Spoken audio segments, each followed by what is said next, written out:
Hey, what's up, guys? Your boy Rodney383, Anime Real Talk TV. Got my boy Zipblockgory. What's up? Good to be back again. We got the Mount Vernon Kid, Howdy ho, people. and we got DPZ, also known as Deadpoolzilla. What's up, guys? Now we're about to do a Thor review for you guys. Now this isn't going to be a regular review. This is straight spoiler dumbness. We're gonna have our review annotated on the screen, so you can click our individual reviews. Go ahead, show us some love, give us some thumb up, give us your opinions. But this part here is the stuff that we don't cover in the review. This is straight spoiler dumbness. So, without further ado, anybody want to go first? Zip, you want to go in on the first thing, the little tidbit, anything that you saw that needs to be explained to the general public? I guess I'll go ahead and talk about Idris, who played Heimdall, since he got the most hate throughout, I guess, throughout the entire like trailers and stuff because of his skin color. But I like the way his voice, he sounded like a god. Like out of all the characters, I think him and Odin for me came off like it's more like really god like. So I think he did a good job as that, and he was like the kind of like the gatekeeper in a way. So he did a good job as that. He had a pretty funny scene where he said something to the effect of, you would dare defy Loki, your new king, and then they were like, yeah, they said something. He was like, good, and then I was like, yeah, that was a funny line in the movie for me. So, the comedy in here was really good. Everybody did a good job as their parts, and that's pretty much all I can think about right now. All Uh, right. let's go. Now, we're gonna go into what we saw in the relics chamber. Now, DPZ, you want to go in and talk about what it is that you noticed in the chamber where they had all those artifacts and relics, things that weren't referenced in the movie at all? Um, yeah, there were a couple things, but you had to be really quick with the eye, checking out all those relics. Um, for me, I think I spotted the Eye of Ra, which was something that the Egyptian gods use in the comics whenever the Thor meets the Egyptian gods. Um, and I think, and Ziploc Gory, he brought this up too. That there possibly was the Infinity Gauntlet in one of those in that Hall of Artifacts. So that was interesting. All right, cool. Now, let's move on to one of the biggest plot twists in the movie, which is Loki being a frost giant. Those who read the comics, they already know, but for those who need to be refreshed on things such as this, Mount Vernon Kid, you want to go in on this? Okay. First and foremost, everybody should know that there was a war between the Asgardians and the Frost Giants, and in that battle, Odin not only took the coffin of, what the winner, but he also took a small child, and that was Loki. Uh, but in the movie, they made it as when Loki touched Odin, he became more human-like instead of being blue like a regular frost giant. So that's pretty much where that take comes from. Okay. Now, a question that I want to ask you guys about Loki in general being a frost giant. It seemed odd to me that he could be full-blooded frost giant and not be giant. Like the power of Odin is able to keep him at a regular uh human size as well as change his skin, or um is he not full-blooded frost giant?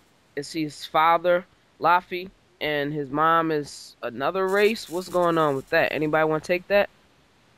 Um, if I remember right, and y'all can correct me on this, but I think actually Loki is a full-blooded frost giant. I just think that it was actually a birth defect that he's actually one of the smallest, of the frost giant race. But I could be wrong on that. Yeah, it does make sense. You got giants, but different variations of size, but still giant. So that's pretty good. Now, as far as any other things in the movie that you guys wanted to talk about and explain to the people. Anybody got any topics? I got one. Um, oh, go ahead. Everybody got one. Probably That's one what's of up. my favorite parts uh was the cameo of Hawkeye. I'm sorry, guys. I gotta take that one. I gotta take that one. Hawkeye is one of my favorite Avengers, and just to see, you see a guy looking at guns and stuff. What does he take?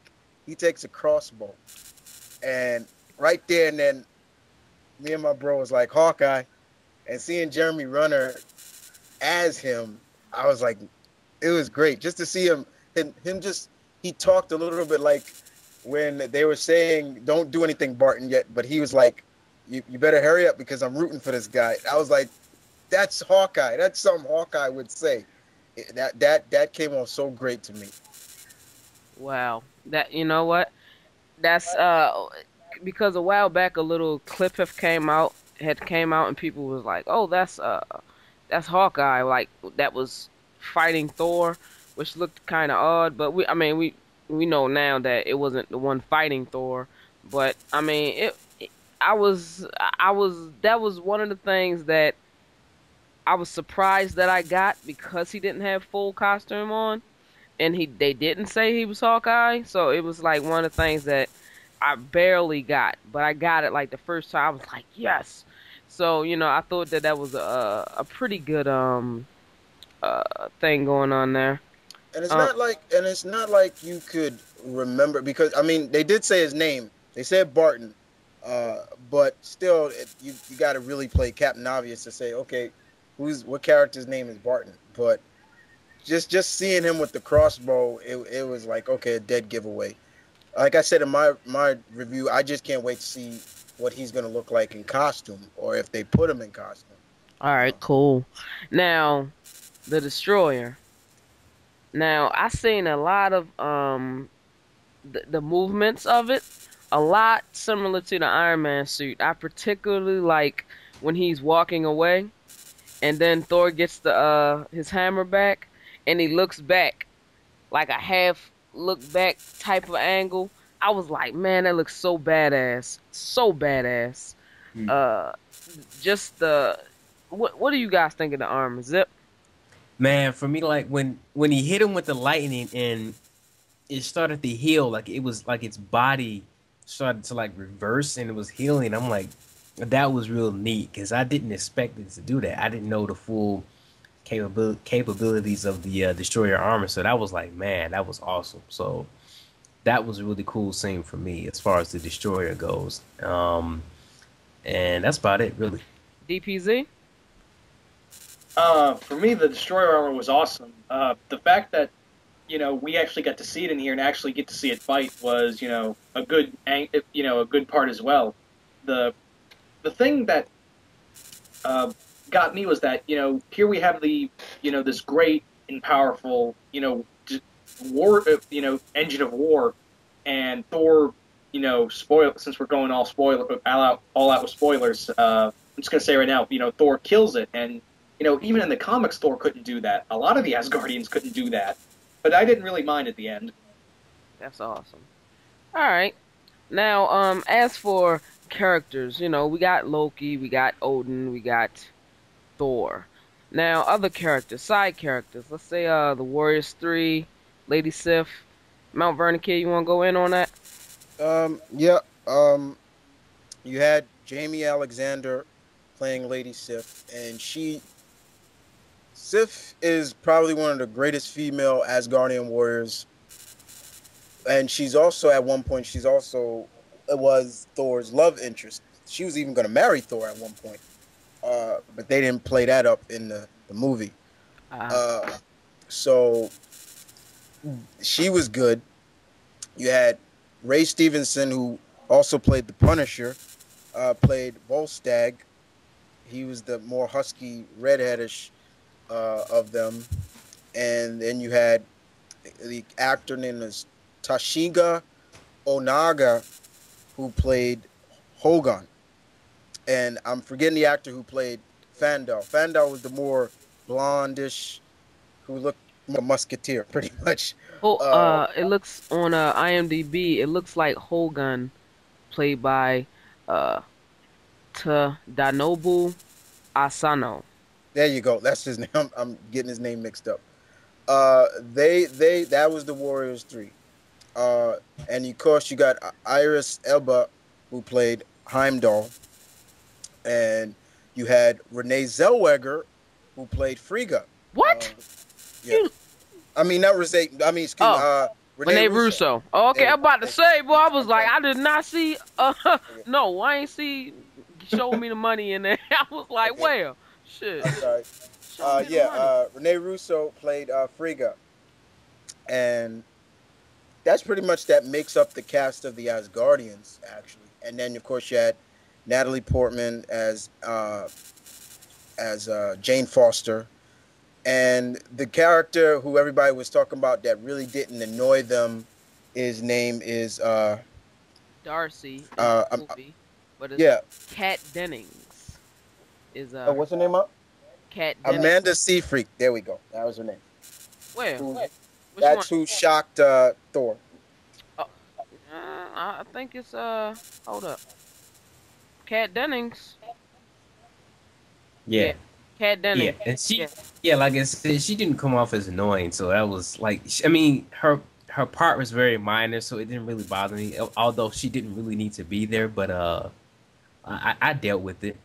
Yeah, I gotta say, in a theater setting with everyone around, the jokes were pretty. They were landing. Like I was looking like it was it wasn't crucially and overly gut bust funny, but I was like, okay, that's pretty. It's pretty clever. Like I don't know, I didn't get annoyed with the running gags in the film because they were funny. Yeah, they the were. comedy was on point. I said Yeah, that before. but The comedy was on point. Uh, like, for example, the many times Jane hit him with the car, I was like, Yeah. again. I was Yeah. like, you hit him twice, and you know, uh, or when Thor ran into the pet shop, I need a horse, and the guy looking around, we don't have horses. He Said, said, we only have birds. Well, give yeah, me one large enough to ride. And that was yeah, funny. I You was know, I was things like that. They were on point with the comedy. It wasn't over the top to take away from the movie. yeah, It was right on point. Just like I said. all right. Now, Anthony Hopkins. Oh Lord, he I hope he lives forever. Straight up. He's godlike. He's godlike, and I'm saying it. Fuck it. He's godlike. yeah. His whole thing with Thor after the Frost Giant thing, I mean, it was so powerful the way he just handled him. It was it was epic. Zip, you want to go in on that part, man? Yeah, I mean, when he, you know, helped out with the Frost Giants fight, he came in on a horse and they had a scene where he kind of, it was so epic and he looked like a silhouette almost. And I was like, that was just really neat. The horses, when they were riding on the horses in here on the Rainbow Bridge, it was just really cool. Um, and yeah, the whole thing with Anthony Hopkins and Thor, that was great. His voice, everything. Even when Loki was like, "Father," he was like, step Hey, aside. shut I was, up! yeah. I was like, Yeah. he might as well have said, "Shut the fuck up!" Shit. He's Yeah. like, silence, okay. Silence, Yeah. fool. Shit. I was like, Shut man, up. yeah, that shit was. Oh man, that was great. And I didn't even know about the Odin sleep. When he fell into the Odin sleep, I didn't like that didn't occur to me. And then when that happened, I was like, wait, he died? I was like, don't You tell me. know, I totally forgot about. I always said it, and I'm like, no, isn't he supposed to be sleeping right now? When that happened, there were a couple of guys in the movie theater I went to, like, oh look, Loki made him have a heart attack. I was like, you stupid idiots. I was like, you idiots. But Shit. yeah, that came off like, wow, he was holding it off so long that he just collapsed. I was just like, oh man. Wow. You know what? how did you guys like how they explained Asgard and the like the magical properties, the tree that extends to different realms, and how well was that translated from comics to the movie? That part of it alone, just the task of explaining the how they can do these things, the powers, the wormholes, or the Bifrost. How did you feel that translated? Do you feel that people who aren't comic or nerd driven will understand that whole concept of how that works? You want to take that, Mount Vernon kid? I think they should because they explained that in the Avengers cartoon. So I think for everybody that doesn't know, just watch that and it explains it there as well. I thought it was very interesting because there was always rumors of the Asgardians going to be aliens instead of gods or things like that. But I thought it was explained very, very decent. Like I said, Kenneth Brower, who directed the movie, did a great job as transitioning this comic hero over to the big screen. So yeah, I thought it was explained most definitely well. Yeah. DPZ? For me, when Thor was explaining, the nine realms, it really did come off as like, even if you didn't know who Thor was or read any of the comics, it would still like, okay, this is the Nine Realms 101, and that's pretty much it. And you even see the World Tree at the in the credits. Yeah, yeah. I thought the credits were pretty good. The Bifrost tunnels and yeah, I thought it was plus and I seen it in 3D. I'm sorry guys. I'm sorry. I know I should know better. Well, no, because I'm gonna put this out here right now. I had no choice to see it in 3D, For and I saw it too. shame. Yeah, For for shame, shame. right? I should get shot in the head, but no, I had to see it because the movie theater only had it in IMAX or 3D. I didn't have it in regular 2D, and when I saw it, actually, it looked good in 3D. I mean, it was really nice in 3D. I have to admit it. I know, pow, I shot myself, but no, it looked good in 3D. Okay, don't hate me, people. Zip, what do you think about the whole translation from to comic to film? Yeah, the way they did that, and I said this in my review, there was no, the one thing that kind of upset me that there was no kind of Jack Kirby reference, but the way they explained it, I think that's something Kirby, the way he would have did it. So I guess in a way they did kind of reference Kirby, but that was pretty cool the way they did it, and Still would have made sense to put his name or somebody in there. I mean, this is yeah, the king we're talking about, Yeah. man. Although, although there was a bit of kind of a reference, if you look in the city of that little New Mexican town, there's a little there's a sign up there that says "Welcome to Paradise" and "Journey into Mystery." Now, for those who don't know, I'm talking to the people out there listening. "Journey into Mystery" was the comic that Jack Kirby was writing, and that was the comic that Thor first appeared in before he got his own title. True. Yeah, cause okay. I mean I listened to a couple of other reviews as well, and they said that it had Easter eggs of Jack Kirby stuff all over the film, like a lot of the look of the city, the symmetrical structure of it looked like the art that was in his books and stuff. I mean I wouldn't know, but from what I was hearing, other people said it had a lot of Jack Kirby stuff in there. Now. Does any like just on a side little note? Does anybody know about Jack Kirby in terms of is he not dead, right? Yes, Yeah, he passed he's away. dead. Okay, Yeah, he's he dead. died. Okay. Yeah. All right. Well, It's- he from other reviews, it's saying like they from what they were saying, it had Jack Kirby stuff in there. But this is definitely a movie that me personally, I feel I have to see again, just to try to pick up every little piece of thing. yeah, same here, same here. I Same might here. actually just because instead of Same going here. to see Fast Five, I might actually go see Thor again because Yeah. there's a lot of things I didn't notice because I was just really paying attention to the story and the characters. I didn't notice the little side notes and the streets and stuff and Mhm. stuff like that. So that was really cool.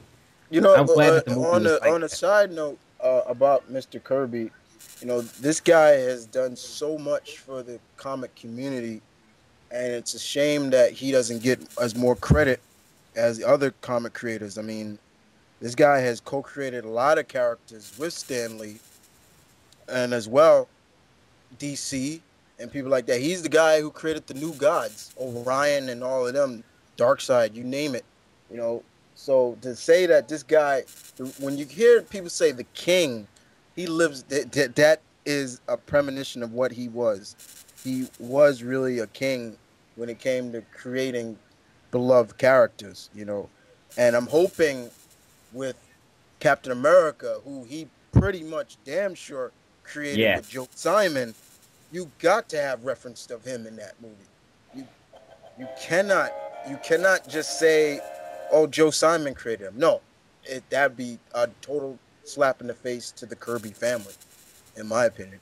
yeah. No disrespect to Stan Lee, but I feel that Kirby needs to get his due. You know what I'm saying? Like he Like, doesn't get enough. like, to be fair, Hmm. I think it's only so much you can put Jack Kirby in the film because he's not alive, flat out. I think he would be, like in terms of just I'm sure he would have been in every Marvel movie just like Stan Lee. Of the Now, characters that he co-created, yes. yeah, exactly. So, I think, I don't know, maybe because I'm looking at it from just a, you know, cartoon watcher, and I know a little bit about a little bit, but if Stan Lee's in every movie, he would have probably been in every movie. And I think it's I don't know. I won't be quick to say what's in there that's referenced Jack Kirby because I don't know, but it might be more than what we're saying now. But, have everybody seen it once, or everybody seen it only once, right? Just Yeah, Right. once. yeah, Okay, yeah, I'm going to say it twice. So, I don't know. Yeah, I can see because I can see from a comic book perspective, comic book reader's perspective. You guys use like, oh, that's disrespectful, but um, maybe on a DVD, Blu-ray, have some documentaries. Who knows? For yeah, sure. yeah. That's what I'm Yeah. hoping because, like I said, they some people were saying that there were some scenes cut out, and I can kind of see that because I don't know. Maybe it's just because I'm really getting into movies and I really pay attention to them a lot. Like the pacing, like some parts it was really smooth, and some parts like it felt really sped up, like they had cut a scene, like a scene was supposed to be there, and it's like, oh, okay. So I'm hoping when the DVD comes out that you can get more stuff and all that. So yeah, I'm looking forward to that. All right, now with any Marvel movie, we always have these things. Now, the recent one, since Iron Man 1. Uh, since Hulk also. Since Iron Man 1, we've had the Avengers references, and they have been crowbarred in so ridiculously in other movies. I didn't mind them, but compared to this one, the references. Um, anybody catch any? Now, excluding the ending scene, we're gonna say that's its own little thing because I don't know anything about that cube. I don't know anything about that. But the Avengers references in the movie, um, how do you feel they work? DPZ, you want to take that first? I love the Avengers references. When the Doctor who was with Jane Foster, whose character's name I keep forgetting, but when they referenced that Shield had abducted a man, quote unquote, studying gamma radiation, I was like, oh, that's the Hulk. And of course, like Mount Vernon Kid was talking about, we had Hawkeye in here. We had a reference to Tony Stark in his Iron Man armor, and we had that ending. Yeah, yeah, we gonna go in. So, Zip, you want take that next? Yeah, I was just gonna say the same thing about referencing, Bruce Banner and stuff like that. That was really cool. I noticed that, and of course Hawkeye, which is really awesome. Um, I'm glad that they didn't overdo the thing with Shield because I thought I was like, oh, okay, Nick Fury is probably gonna be out this movie a lot, but he they saved it to the last scene. I mean, after the credits, so he wasn't in here. Um, Agent Coulson, I think the guy's name is. Is Yeah, that his name? that's Yeah, it. Yeah. Agent Coulson. He was pretty cool in here. It's always good to see him. And if I'm not mistaken, he's just made for the movies, right? He's not in the comics. If I'm not. I think he's No, just. see, with him, he reminds me of the real number two. Well, there are a couple of number twos of former Shield. He's kind of like Gabriel Jones. and that's for all my comic fans out there who know Gabe Jones Mhm. is, as well as Maria Hill. That's who he kind of reminded me of. He came off as, the number two Shield agent that Nick would go to. Guarantee So he's yeah, gonna be he like, he was good. Yeah. Yeah. Like here's the thing that I often wonder, which I feel would be so cool if they would to just do these little small minute things. Um, how do you guys feel about, for instance, in the Thor movie? How about, have a scene of, there some people are in a diner, or maybe when they were in that little coffee shop eating that food and stuff on the TV, just a commercial or just the news, quick little 10-second thing showing Iron Man, flying through the sky. There goes Iron Man, like on Channel 5, shit like that. Like, how do you guys feel about that? Do you feel it cheapens the movie to put little small things in there like that? Because I would have loved to see people are like, damn, we got an Iron Man, like to pull the universe, so to speak, together. Sometimes it might be, Hulk is going through, we're tracking down the Hulk and this, that, and the other, or Spider-Man swings through stuff like that. Like, how do you guys feel about that? Is it cheap to put those things in there? Not for me. I would love to see something like that. What annoys me is what they did with Iron Man 2. It just feels like an Avengers setup. This didn't feel like an Avengers setup per se. It just felt like a Thor movie. Like I was like, yeah, it was all about him. They didn't overdo the whole, yeah, we're doing the Avengers thing, which was really cool. I would love to see stuff like that. They said in Iron Man 2 there was a thing for Namor and stuff like that. And I'm like, I didn't notice it, but stuff like that Yeah, was they cool. I remember the Zip says, yeah, they they did reference some stuff with Black Panther in Iron Man 2. Nick Fury was looking at Wakanda and things like that. He was tracking Black Panther. I was like, oh, okay, that was interesting. But with me, it's always like, this is the Marvel universe, man. These heroes pretty much run into each other almost on a daily basis. They know about each other. So I've always said, yeah, Mary. I mean, just a little tidbit of them would be great. I always felt that way about all of them. But the problem is because the characters are so split out on different studios, you can't do that, Yeah, and that's true. that's the problem with it. So yeah, you got Marvel, and they have their set people, and you got yeah, Fox, which also has Marvel people on it, but you can't put the Marvel and Fox. You can't put Fantastic Four and Spider Man. No, Fantastic Four and Spider Man are Fox, right? It, yeah. Sony, So I is think, yeah, Spider- X-Men. Sony, yeah, Okay. something like that, yeah. Sony is Spider. All right. So it's just because of that small bullshit reason you'll never see a Spider Man and a fucking Iron Man, or a X Men and Avengers like put together. I don't know. It's so ridiculous. It kicks fans in the nuts by Yeah. having the bureaucracy of having it split up that way. But I mean, in hindsight, Marvel is making the best shit. Fox, they're making movies, but come on now, it's like, leave it to the professional, leave the people who know what the fuck I've always said it like this. I've always said it. All the studios do have the stuff. Give it back to Marvel. Just let them ride it. You know, because we're always going to get pissed off at something that Fox have maybe done. I mean, look at the Fantastic Four movies. Look at Daredevil. Look at all those movies that are now getting reboots. That's the only way these studios can keep the rights for the movies. Universal gave the rights back to Marvel with the Hulk, and look how that Hulk turned out.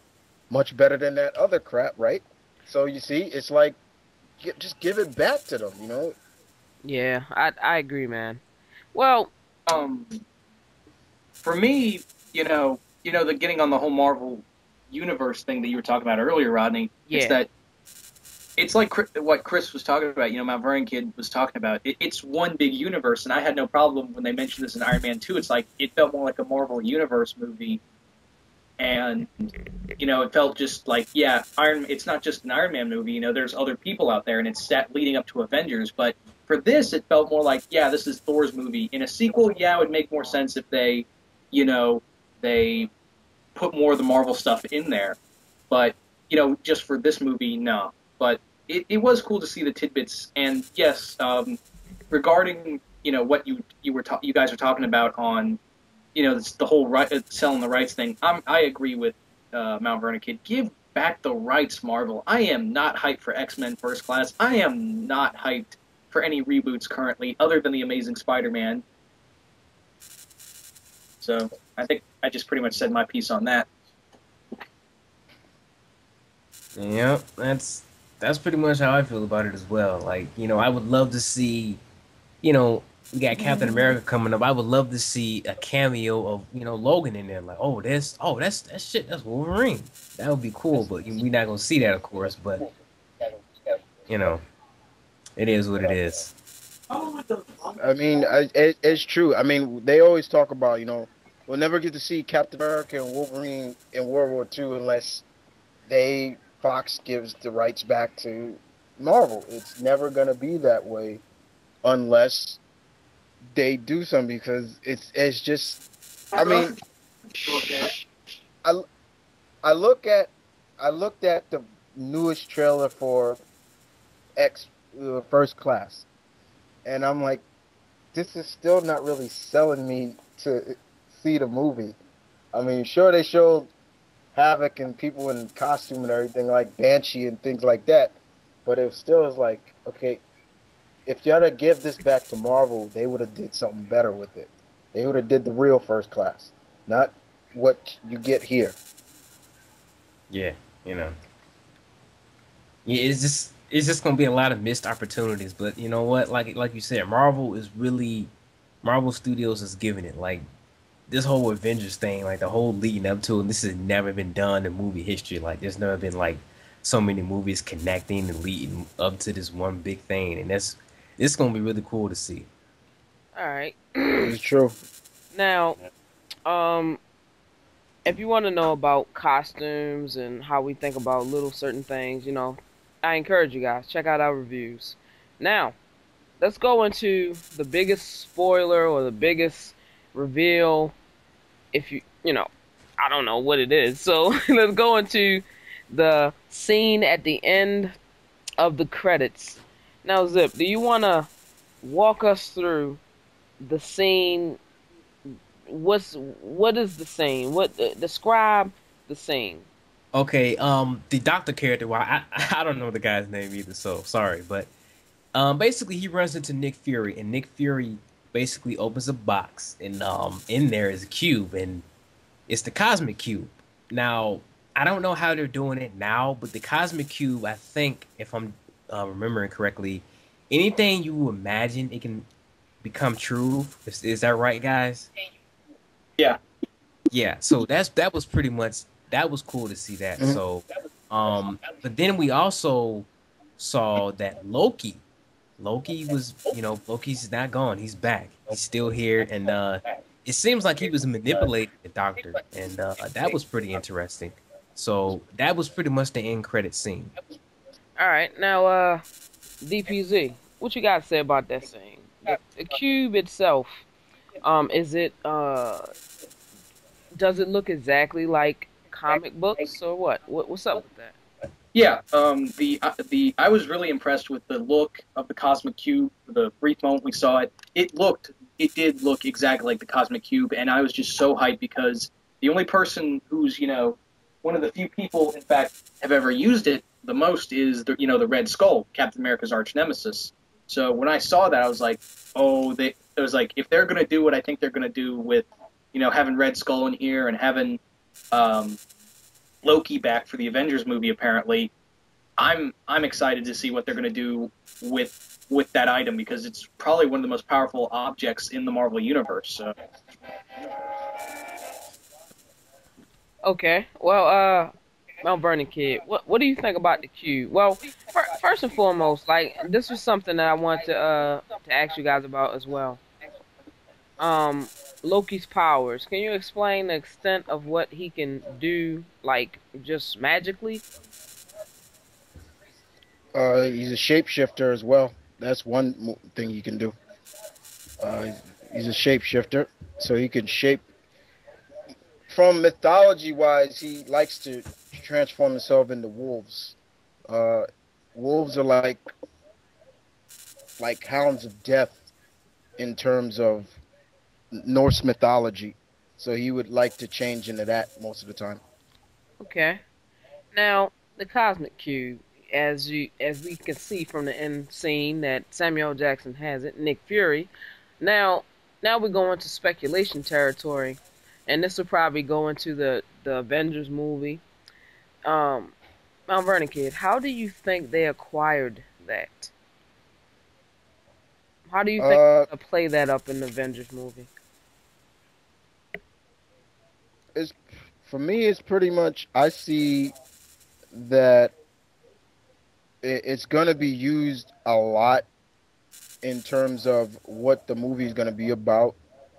Or I mean, I've heard a lot of people talk about the whole Masters of Evil is going to be in this movie and things like that. But it's just that the cosmic cube is a very powerful item in the Marvel universe. Like Zip said, like Victor said, it sorry, like Tyler said, it Red Skull usually wields it, and we're gonna see that in the Captain America movie as well.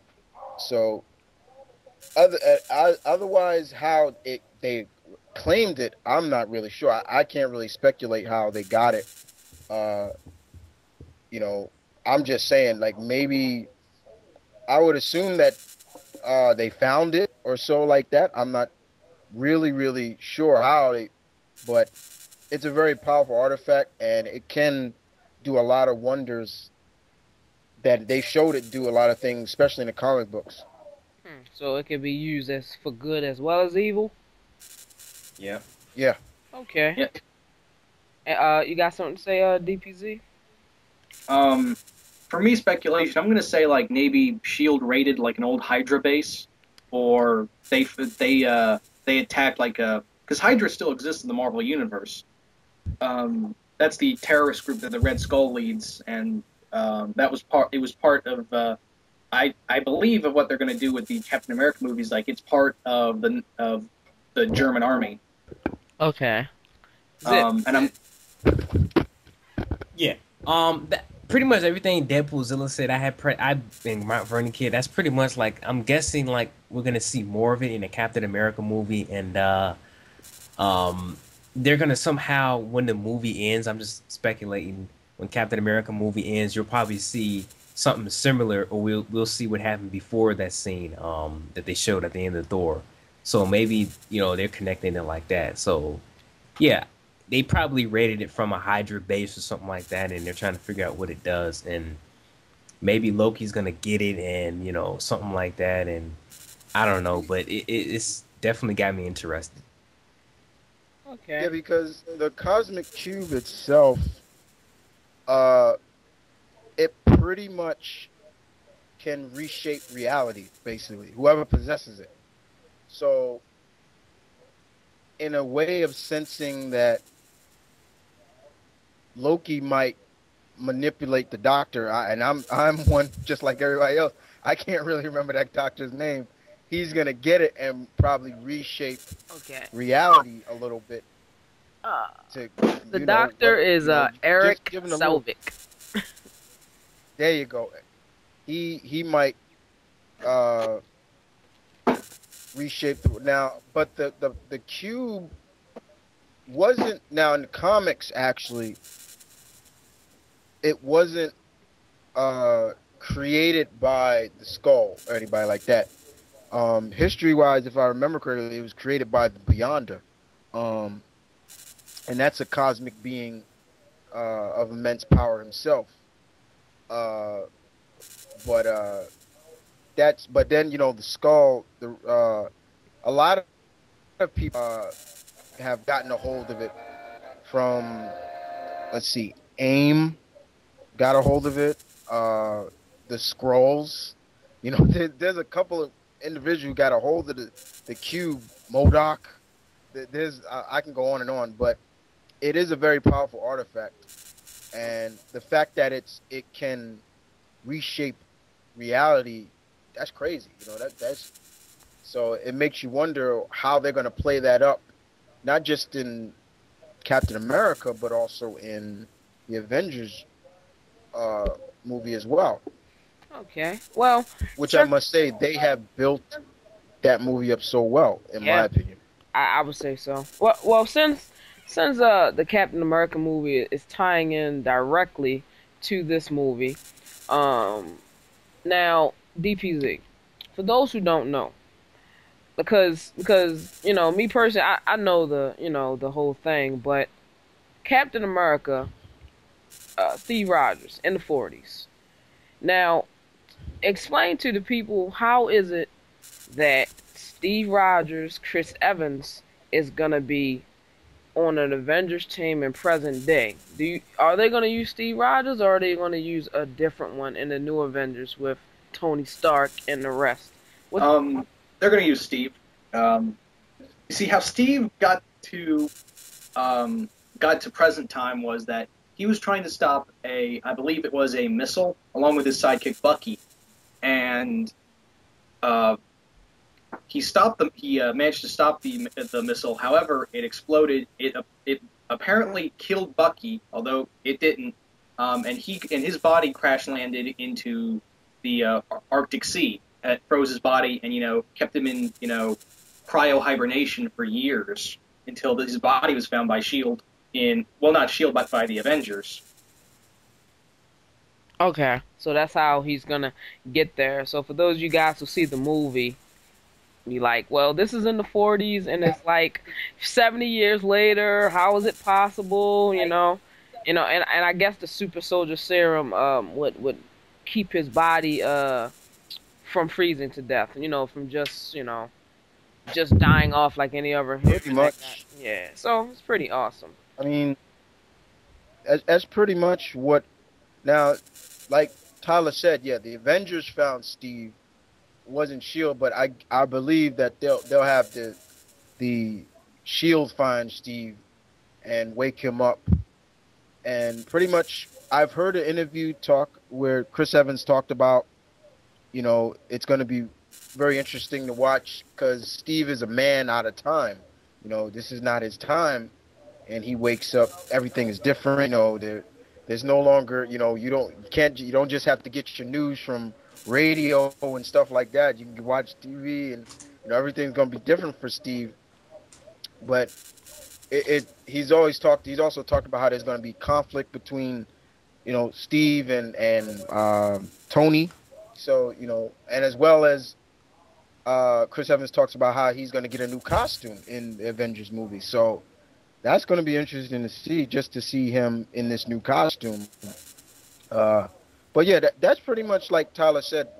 How Steve stayed so young. He 40 something years, 60 years, and he still looks like he's when he was fighting the Nazis back in the 40s.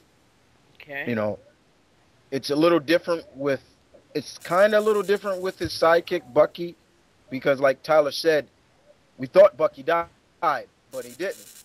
Uh, and what happened with Bucky was he was found by the Russians, and they turned him into the Winter Soldier, and he was like a agent they would bring out from time to time. They would for a mission, and then they would put him in cryogenic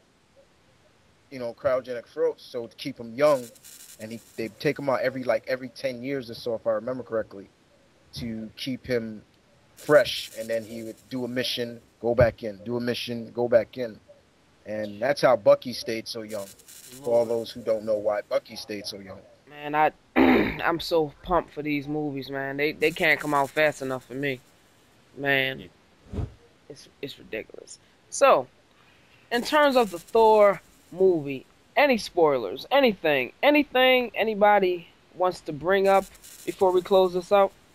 I got about two things. Let's go. Two little Easter eggs, I guess you could call them. All right, cool. First one is that you notice Thor when Thor's given a shirt by Jane Foster, you see a name tag. It says Donald Blake, and Donald Blake in the comics is Thor's human alter ego. So I thought that was pretty cool. The other thing is that we have the first guy who, the first redneck who makes it and finds Thor's hammer and tries to pick it up is J. Michael Jasinski. For those who don't know, that was one of the writers who did a brief run in Thor when he got his series back, which was about, I want to say 2 or 3 years ago. He started the run, but now he's on Superman in DC Comics. And Wonder But Woman.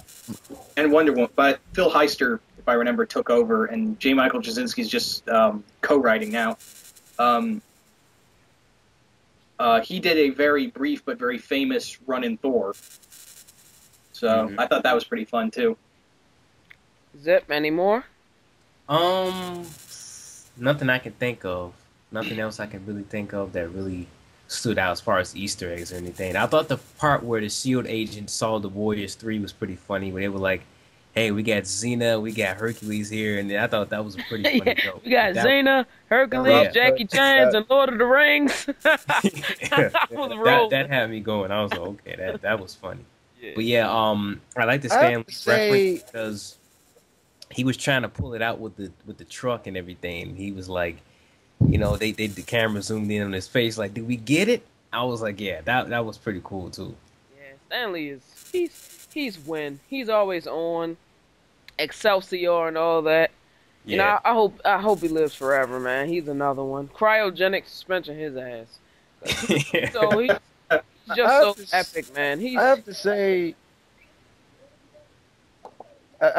with that being said, the just seeing Thor, how they had him, I loved, I geeked out when you saw Thor spin his hammer and then fly.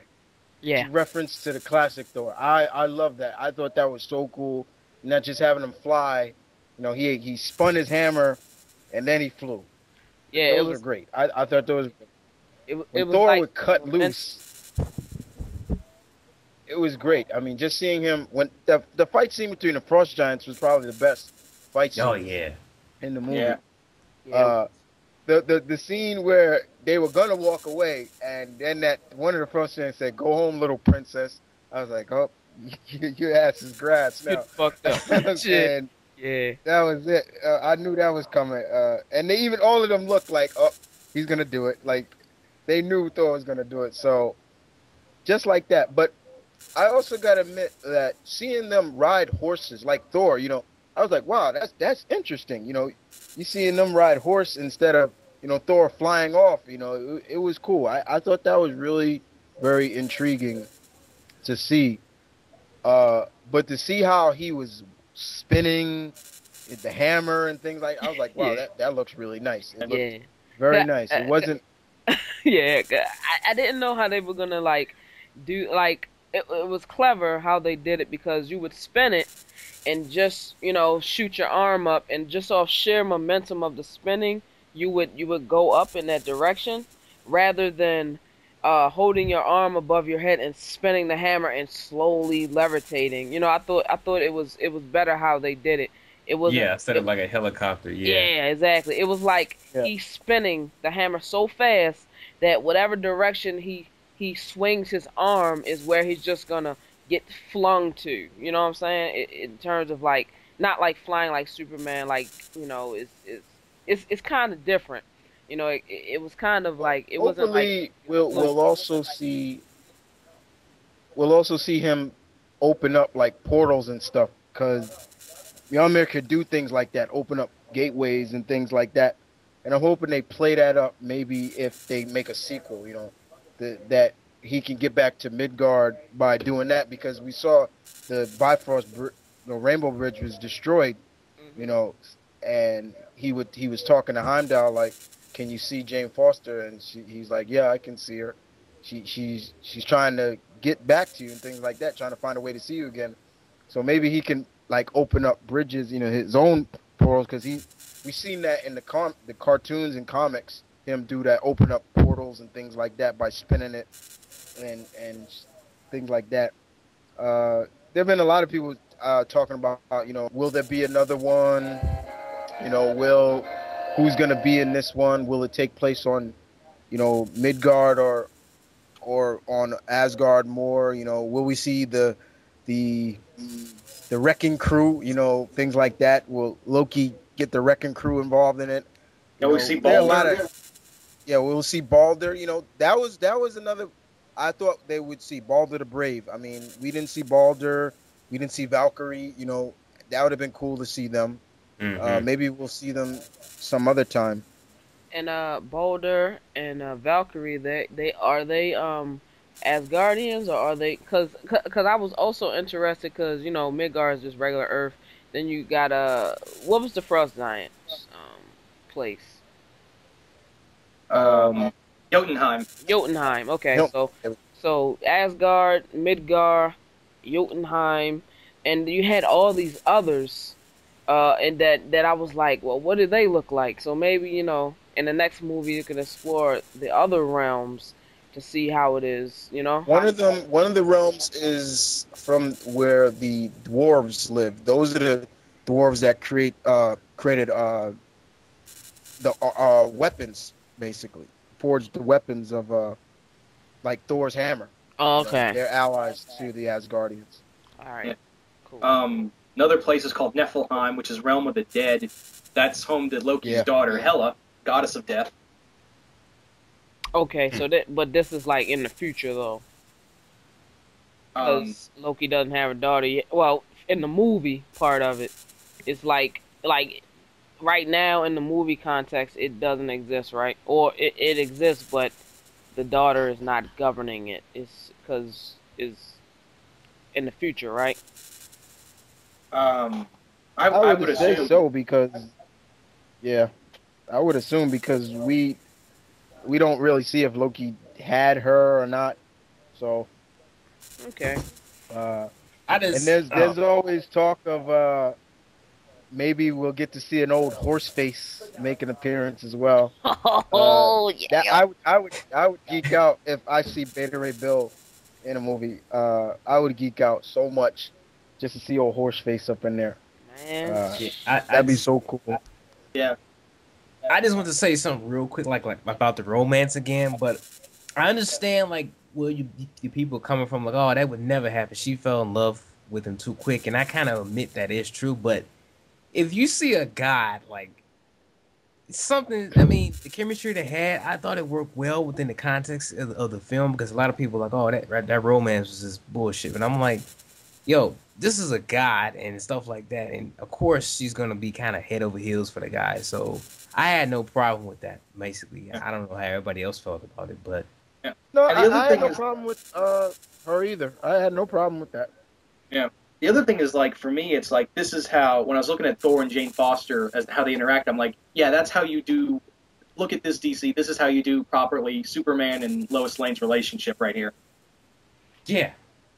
Like Pretty much because I was talking to my brother about that when he was talking about the romance with Jane, and I said as good as Superman 2 was, that took up the romance between Clark and Lois took up mostly that movie.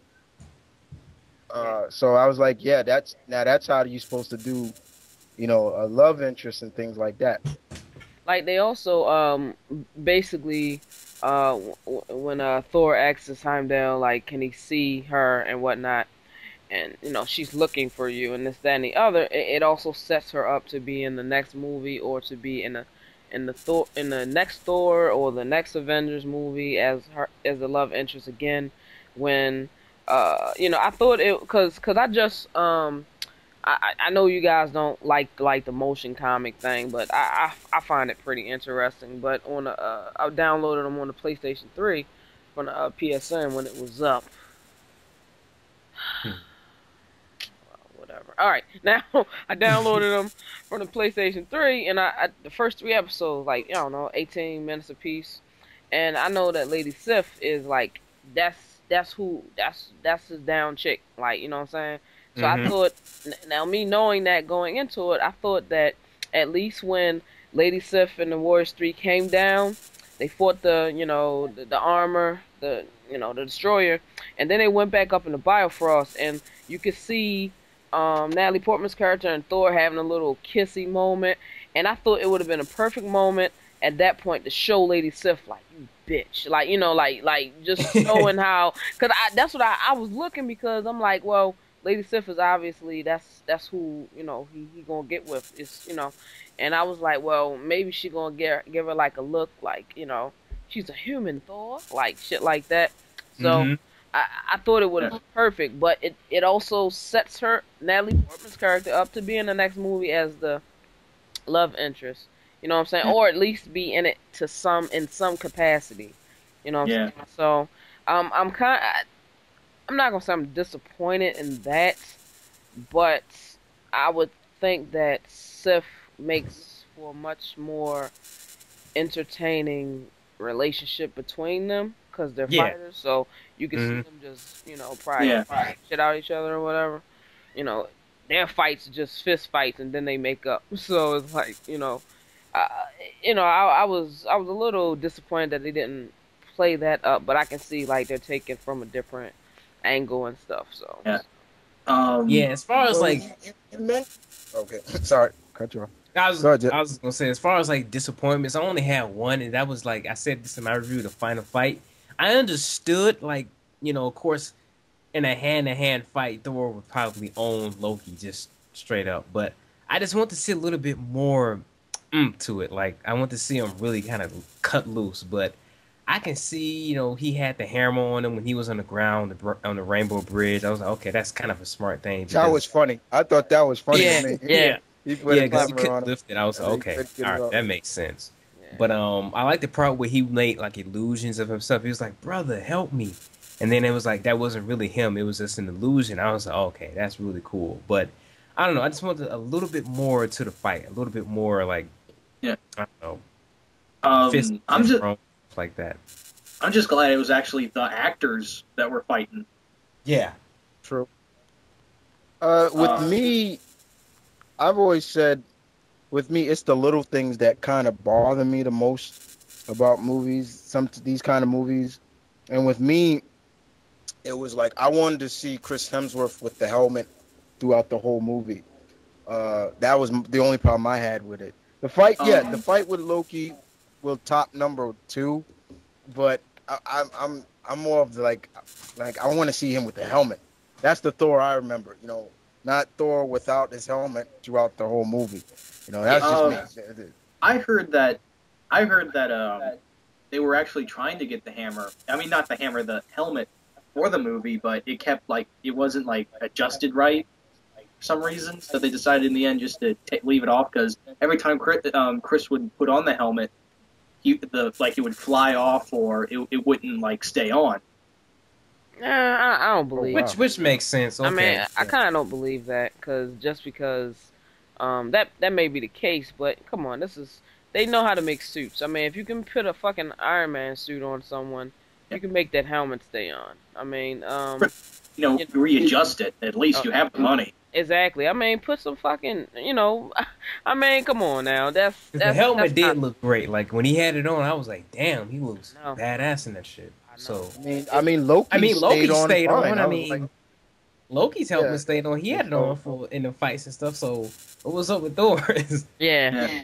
I think yeah, that it was a that ploy for like showing his jazzing, chiseled good looks to the lady at all Yeah, probably times. so. and Yeah, you see that, and that's a problem right there, is because once again, if that's the case, then we're going back to the whole Sam Raimi Spider-Man where Toby's got to show his face a couple of times. Say, no, that's not right. Then I'm gonna be a little pissed off about that.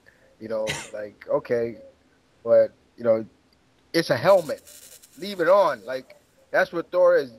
And the problem with also have is that because of that, well, even before that, we started seeing Thor without his helmet on for a while in the comics, and I'm like, no, keep your helmet on. Like not don't take it off. Leave it on. Yeah, And I like Victor said, the helmets were beautiful. The costume designs were great. Sure, they went with the current costume for Thor, but it still looked beautiful. It looked great on him. I was like, the cape looked great.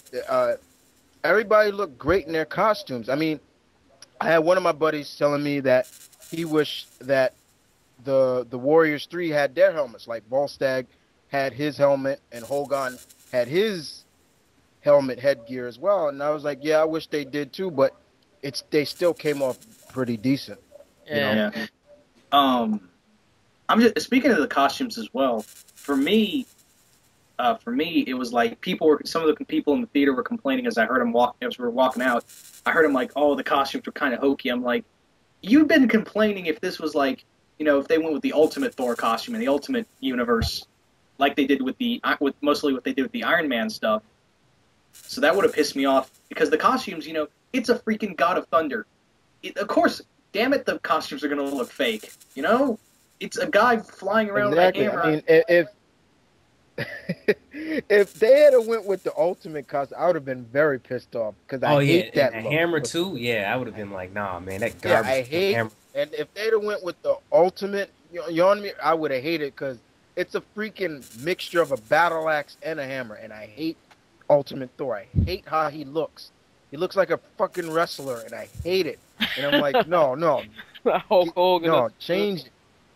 Yeah, that's exactly who he looks like. Hey, Hulk brother. Hogan, and I can't stand it. Yeah, Hey, I Thor cannot Maniacs. stand how he. Yeah, so what they went with the current look of Thor, I don't mind that. I mean, it would have been cool if they went with Kirby's look, the classic look of Thor, but you know, then people really would have had a problem because in the classic look of Thor, he's got these leglet boots that pretty much go all the way up to his knee, and so people probably would have laughed at that. But the ultimate, his current look was good that JMS and them put into effect, so it was cool. I didn't mind it. All right, now before But I yeah, if forget, it was the ultimate costume, yeah, yeah. like before I forget, I want to ask you guys when Odin took Thor's power, um, you're not worthy of these realms, and he took the circles off his chest. What does that allow him to go between like what is the circles, the patches like what is that? As far as like his Um, costume, I don't really know. Like because I did notice that he stripped him of the godlike costume and whatnot. I don't know what that means, but I thought that was pretty unique how they did that though. Like that was really cool. Yeah. All right. Like And They another. usually show that now in the comics now that his costume really helps him generate his lightning powers because they show that a lot. When he uses it, those orbs kind of glow. And I'm not talking about the ultimate look, but they do show it now in the comics now. But it never really was like that. It was just a costume. But I thought it was still cool. I thought it was really cool. You know, what Odin creates, he can take it away. And with the hammer, yeah, he could stop that anytime. If Thor wanted to try to hit Odin with a hammer, he could just put his hand up and it'll fall. You Yeah, know, that's cool. so. Also, But in terms of also, I want to forget before I don't forget. It would have been cool to see the Enchantress in this. That's somebody we did not see in this movie.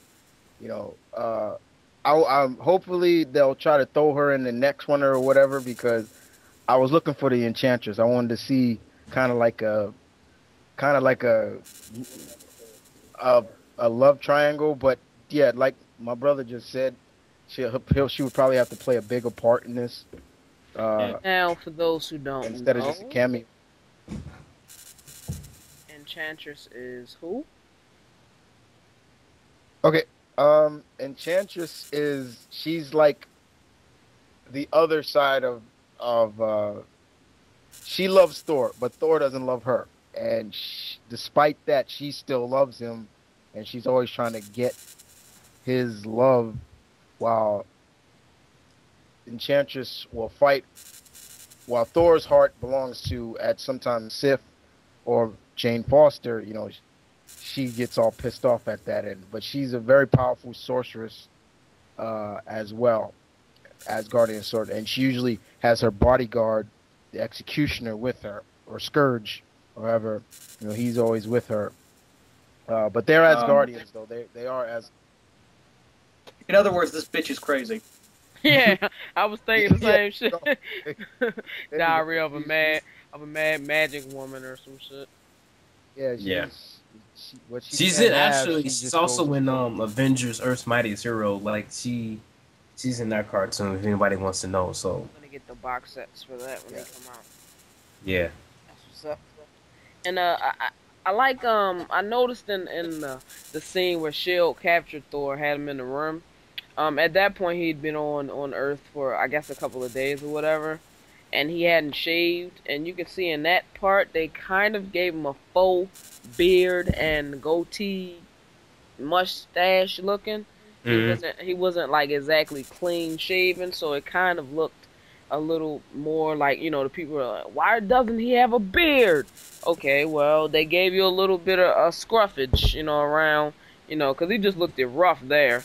But Yeah. they gave something, they gave you a little something, so you got to see how he would look with the beard or with the just the shagginess on his face, which made him look a little more like some of the people were complaining maybe he didn't have enough scruff on him or whatever the case. So I thought it was pretty cool. Plus, In terms Thor's of not that even. scene, I'll Um, cut you off, Tyler. Go ahead. yeah. And even then, why are people complaining? Thor was hardly had a beard other than the end, the whole Ragnarok saga. Um, that's when he had a beard. Toward the end of his, his second, I believe, second volume of his comics before JMS rebooted it. Third. That's when he had the beard. Hmm. Third, thank you. Hmm. Yeah, I just thought that was a I thing. also wanted to talk about when he was walking through and after he fought the big guy and went after the hammer to pick it up and it wouldn't pick it up. He couldn't pick it up. To me, you really felt that scene. That was a very powerful scene. Him trying to pick up something that is supposed to belong to him and he was deemed unworthy for it. You see him like basically literally crying Yeah, like how can this be? Then him yelling in the air, you really felt that scene. That scene came off really good, and I really enjoyed that scene a lot. yeah, Him just broke him. that was a really good scene. It broke him because at that point it had been it hadn't been it was too short of a time for him to had humbled himself enough. He went in there raw dogging it, just going in, fighting people and shit, and yeah, it was his rash, still his same mindset, so to speak, the same cockiness, the same I'm gonna get mines, that type of deal. And yeah, it was interesting. It was and right at the very end before the guys came in there and got him, wish he could have taken them, but at that point he was broken mentally, I guess. He saw the symbol light up on the edge and he's like, "What? Like what, father?" Like, he had this look like, Yeah. he read I guess he could tell what it says, like exactly the words, and he's like, ye not worthy, take me away. And I'm like, damn, I was like, that he surely had had the muscle and the means to go in there and get it, but the fact that he just couldn't pick it up. I mean, and they showed his attachment to the hammer. Like, this is a hand. It's like if someone gives you something special, a trinket or a necklace or a bracelet or whatever, people give people a ring. The person that gives it to you, it means something. And the fact that the first thing he yelled for when he got to Earth, hammer, hammer, and I was like, well, why isn't he? Another thing is like, why wasn't he calling it by his name? But I guess it doesn't matter. But hammer, like he didn't feel himself without it, and when he didn't have it, it showed. Hmm. Yeah, you know it was a good, it was a great movie.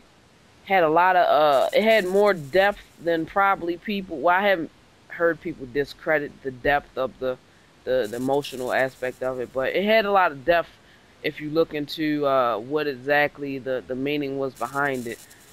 It was overall great. I mean, Yeah. can't say I just enough. want to talk one more thing about the language. Like a lot of people will complain I didn't hear, for Asgard and stuff like that. That didn't really bother me because, like a lot of people say, this is dude I listened to called "It's Just Some Random Guy." He made a joke that they did that because this is the MTV generation. They're gonna be like, "Oh, Oh, that's you saw that stupid." too, right? Yeah, yeah, Yeah, that yeah. was funny. So I was like, okay, I can understand why they wouldn't go full on with the Asgardian speak. So, the I, regular audience would be like, okay, I can accept that because if they did, they would have been like, oh, this is ridiculous and all that. So, I thought it like, was a good mix. He was yeah, at one point he's talking to James Foster in the car. He's like, you think me strange?" Like he's speaking proper, but Shakespeare talk. not the words he's using is not overly um what's the word? Um, he could have used more complex words to say what he was saying, but he hmm chose the simpler, proper versions of the Yeah. words. You know what I'm saying? Uh, Um, it's kind of hard to explain. for a sequel, I would definitely, just for a fun little tidbit, just see in like a sequel or maybe the Avengers movie, just see like Thor out of nowhere just scream "For Asgard," and then you just see him crash into a villain and just beat the shit out of him. Yeah, start teeing off on him. Like yeah. I don't know.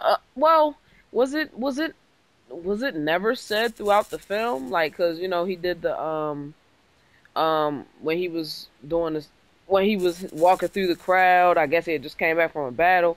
Like he didn't say anything, or if I I, remember, I he I don't said think he something. said, for Asgard for once. I could be mistaken because I had only seen it once, like I said, but I don't know. I didn't hear him say it, Okay, well, but I didn't have a problem with it I, either. I 'Cause didn't hear him say it either. I didn't hear him say.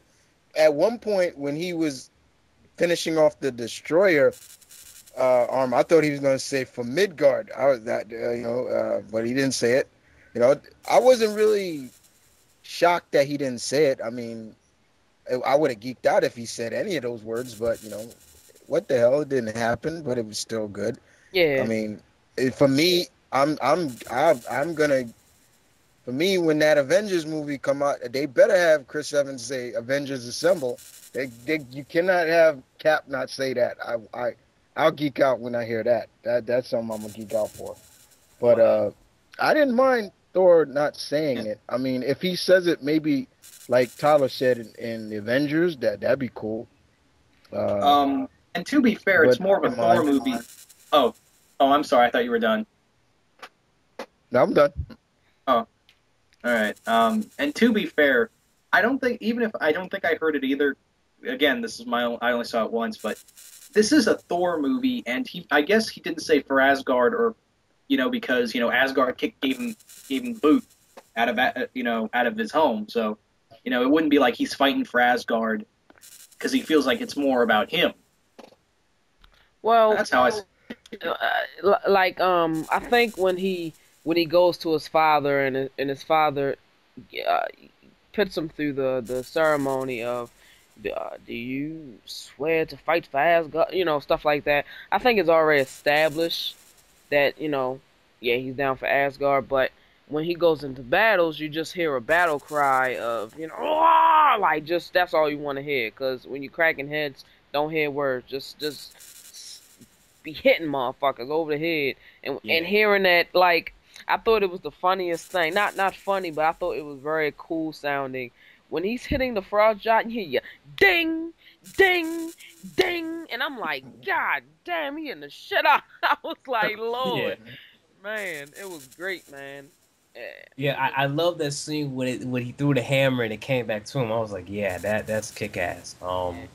And I gotta say, the Frost Giants were pretty badass in there. I love the leader. I don't know the guy's name, but he played a damn good villain. That was pretty damn good. See, when it came to the Frost Giants, I thought we would have seen the King Ymir, but it was cool. I didn't mind it. But like I said, they looked more like demons than Frost Giants until they used their powers and stuff. And I thought that was a cool mixture of the characters, of having them look more like demon instead of the typical Frost Giants we see in the comics or the cartoons and stuff. Hmm. Richard Centrone is Laffy, the leader.